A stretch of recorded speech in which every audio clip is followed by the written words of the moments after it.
अस्सलाम वालेकुम नाज़रीन, मैं हूं आपका मेज़बान तनवीर अहमद और आप देख रहे हैं पंजाब बार कौंसिल का ऑफिशियल यूट्यूब चैनल। आज जिस शख्सियत से हम आपको मिलवाने जा रहे हैं वो किसी तारफ़ के मोहताज नहीं, वकला कम्युनिटी की हर दिल अजीज़ शख्सियत advocate high court Farhan Shahzad, member Punjab bar council. अस्सलाम वालेकुम सर। वालेकुम अस्सलाम, आपका बहुत बहुत शुक्रिया। सर, सबसे पहले आप हमें बताएं कि आपका ताल्लुक़ किस शहर से है और आपने इब्तदाई तालीम कहाँ से हासिल की? अल्हम्दुलिल्लाह, मैं बाय बर्थ लाहौर में मेरी पैदाइश हुई। मेरा ननियाल उकाड़ा से और मेरा ददयाल साहिवाल से उनका ताल्लुक़ है। और मेरी जो इब्तदाई तालीम थी वो लाहौर में इम्तियाज़ पब्लिक स्कूल जो कोल्ड लखपत में मौजूद था, मैट्रिक तक वहाँ से। उसके बाद मैंने इंटर जो है government Hashmi memorial college jail road, उसके बाद पंजाब कॉलेज ऑफ कॉमर्स मैंने अपनी ग्रेजुएशन वहाँ से की है। पंजाब यूनिवर्सिटी लॉ कॉलेज से मैंने LLB का इम्तिहान ये तीनों साल मैंने पास किया।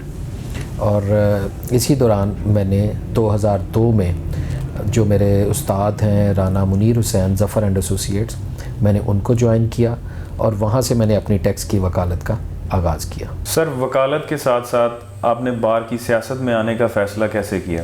मेरा असल जो मकसद था वो डे वन से हमारे दोस्तों की, वकला की, टैक्स प्रैक्टिशनर्स की, उनके लिए आसानियाँ फ्राहम करना था।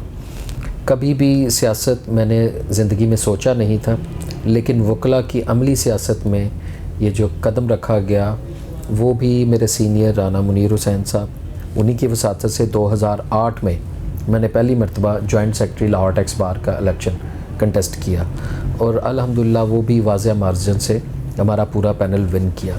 उसके बाद ये मौक़े ज़िंदगी में बनते गए और 2012-13 में मैंने general secretary Lahore tax bar का इलेक्शन कंटेस्ट किया। तब भी हमारा पूरा पैनल वो वाज़ेह अक्सरियत से उसमें कामयाब हुआ।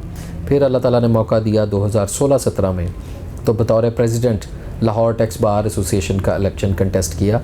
तब भी हमारा पूरा पैनल, हमारा ग्रुप उसमें जो वाज़ेह बरतरी के साथ इक़्तिदार में आया। उससे ऑनवर्ड 2016, 17, 18, 19, 20 ये तमाम सालों में हमारा ग्रुप जो डेमोक्रेटिक ग्रुप और नईम शाह ग्रुप है वो इसमें वाज़ेह बरतरी के साथ जीतता रहा। इस दौरान मुझे फिर मौका मिला 2019 में बतौर general secretary Pakistan tax bar association, तो मैं अनअपोज पूरे पाकिस्तान टैक्स बार की हिस्ट्री में यंगेस्ट सेक्रेटरी था जो मैं मुंतखब हुआ पिछले 38 साल की हिस्ट्री में पाकिस्तान टैक्स बार एसोसिएशन के। और इस दौरान फिर मैं इसी सियासत में इसी मकसद के साथ कि दोस्तों की जो वेलफेयर है, जो मैंने अवाइल उम्री में मसाइल फ़ेस किए वो इन वकला को पेश ना आए। तो वो मसाइल जब हमने पिछले 6 साल के ख़ुसूसी तौर पे या 11 साल के देखे तो उसमें हमें पंजाब बार कौंसिल में भी यह फुकदान नज़र आया कि जो हमारे दोस्त, हमारे भाई, हमारी बहनें जो नए एनरोल्ड वकला हैं उनको प्रैक्टिस के हवाले से, अपने मुआशी मसाइल के हवाले से, अपने फैमिलीज़ के, अपने मेडिकल एजुकेशन इसके हवाले से जो मसाइल आते थे, तो फिर मुझे तमाम टैक्स बार की तरफ से यूनानिमसली एक सिंगल कैंडिडेट के तौर पे मुंतखब किया गया कि आप भी हमारी तर्जुमानी करते हुए पंजाब बार का इलेक्शन कंटेस्ट करें। तो मैं पिछले गुज़िश्ता जो 47 साल की पंजाब बार की हिस्ट्री है उसमें पहला अल्हम्दुलिल्लाह मेंबर इलेक्ट हुआ जो टैक्स बार की तर्जुमानी करते हुए यहाँ तक हम पहुँचे। और ये पूरे पाकिस्तान की 70 साल की हिस्ट्री में भी फ़र्स्ट टाइम हुआ कि कोई टैक्स की प्रैक्टिस करने वाला मेंबर पंजाब बार पूरे पाकिस्तान में से कहीं भी मुंतखब हुआ। तो अल्हम्दुलिल्लाह ये सियासत का एक अमली इक़दाम जॉइंट सेक्रेटरी के हादसे से शुरू होता हुआ आज आपके सामने पंजाब बार के मेंबर पे अल्हम्दुलिल्लाह पहुंचा है। सर, आपके ख़्याल में आपकी क्या राय है कि काबिल वकील बनने के लिए उस्ताद का कितना किरदार होता है? हमेशा एक अच्छे वकील के लिए सबसे पहले उसके अपने ज़िम्मेदारी का एहसास, अपने आप के साथ सिंसियर होना और उस्ताद के साथ सिंसियर होना ऑब्वियसली बहुत ज़्यादा ज़रूरी है। अच्छा उस्ताद उसके कैरियर, उसके करैक्टर बिल्डिंग में हमेशा मददगार होता है। वो उस्ताद स्कूल में हो, वो उस्ताद बाप की सूरत में घर में मौजूद हो, वो उस्ताद आपके सीनियर के तौर पे चैम्बर में मौजूद हो, तो वहाँ से आपने उससे ज़रूर सीखना है। उस्ताद आपको तभी सिखाता है जब आप में सीखने की लगन होगी।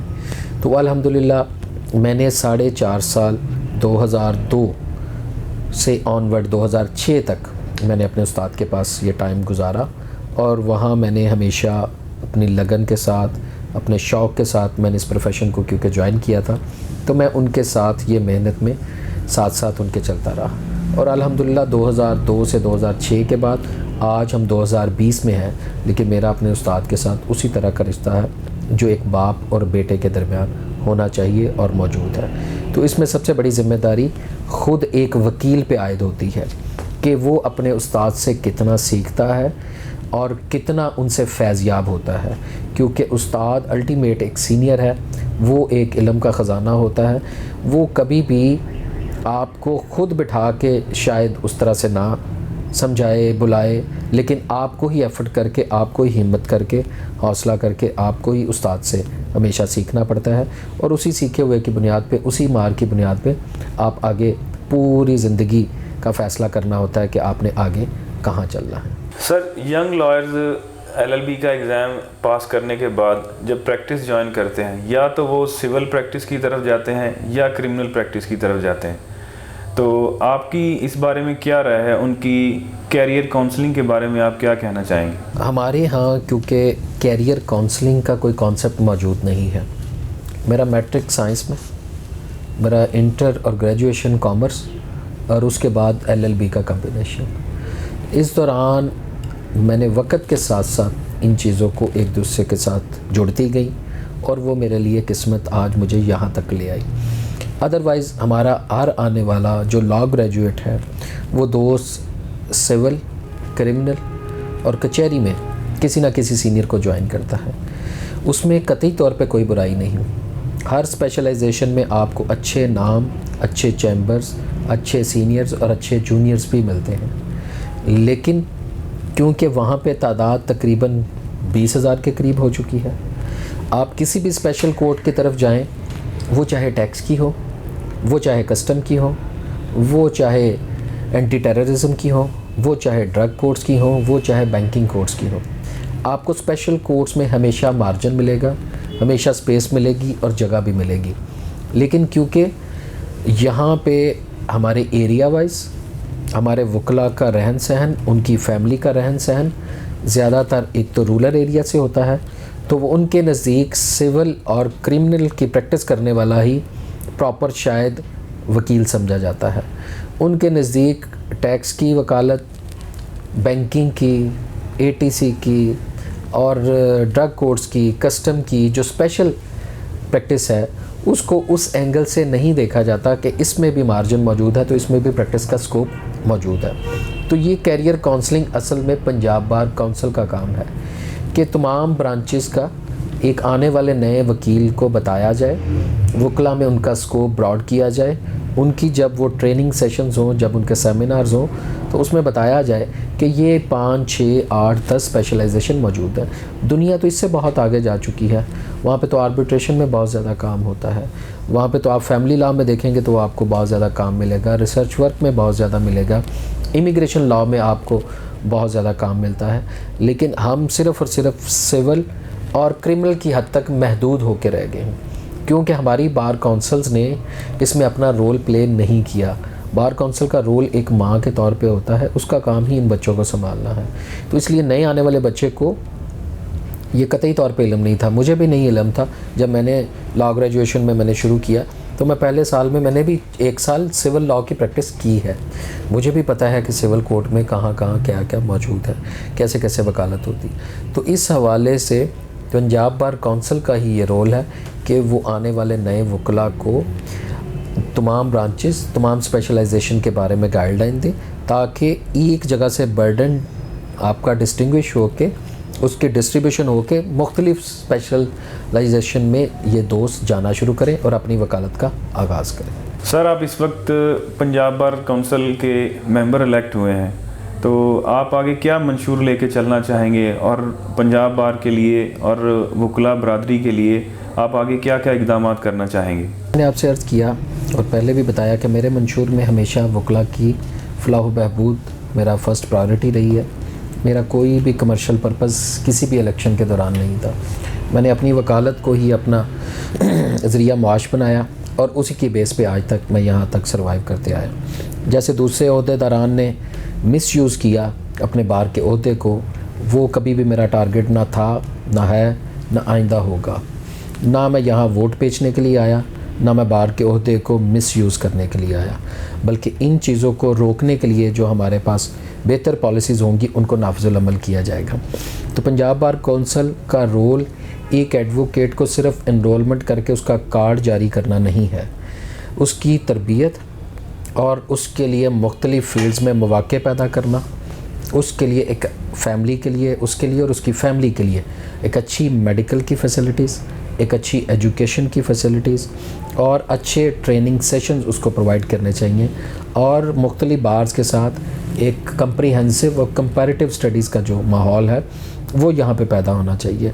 तमाम सिस्टम को कंप्यूटराइज्ड करना, तमाम बार के रिकॉर्ड को कंप्यूटराइज्ड करना और इनके सालाना ऑडिट होना, और इस हवाले से तमाम कंप्लेंट्स का ऑनलाइन सिस्टम मुरतब करना, फिर तमाम शोबाजात को इकट्ठा करके एक जगह पे हम एक मोबाइल ऐप की सूरत में, हम एक वेबसाइट की सूरत में इन तमाम दोस्तों के लिए, तमाम वकला के लिए आसानियाँ मुहैया कर सकते हैं। तो असल में ये तमाम काम हैं जो कि पंजाब बार कौंसल की किसी भी एक वकील या उसकी फ़ैमिली से कंसर्न है।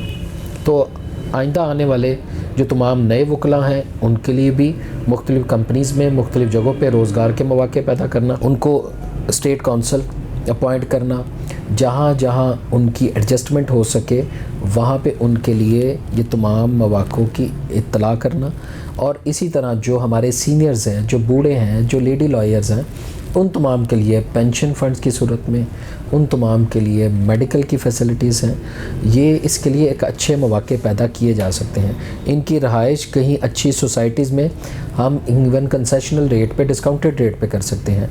मुख्तलिफ़ कॉलेजेस, मुख्तलिफ़ यूनिवर्सिटीज़ के साथ अगर दूसरे एक आम मकतबा फ़िक्र के लोगों को कंसेशन दिया जा सकता है, अगर आपके आर्मी मैंस को कंसेशन दिया जा सकता है, स्पेशल्स को दिया जा सकता है, तो वाई नॉट ये तमाम एडवोकेट्स के लिए किया जा सकता है। लेकिन उसके लिए आपका एक सोच, एक लगन और एक हिम्मत लेके इस पेशा में आना, इस बार में आना, वो सबसे पहले इस बात का सबूत होगा कि हम इन कामों के लिए सबसे पहले विजन रखते हो, हमें पता हो हमारा मकसद सिर्फ़ और सिर्फ कब्ज़ा माफिया या अपने आप को सिक्योर करना ना हो। हमें हमारा सबसे पहली प्रायोरिटी वकला की वेलफेयर के लिए काम करना होगा और उसी के लिए पंजाब बार कौंसिल में हम आइंदा 5 साल का लायामल तैयार करेंगे। सर, जैसा कि आप जानते हैं कि आजकल सोशल मीडिया का दौर है, पंजाब बार कौंसिल के इस ऑफिशियल यूट्यूब चैनल के इस एहसन इक़दाम के बारे में आप क्या कहना चाहेंगे, आपकी क्या राय है सर? क्योंकि आजकल हमारा ये तमाम जो दौर है वो आपका सोशल मीडिया दौर है। आपका प्रिंट मीडिया, इलेक्ट्रॉनिक मीडिया वो अपनी जगह पे मौजूद है, लेकिन अल्टीमेटली अब हर एक दोस्त के, हर एक लॉयर के हाथ में मोबाइल मौजूद है।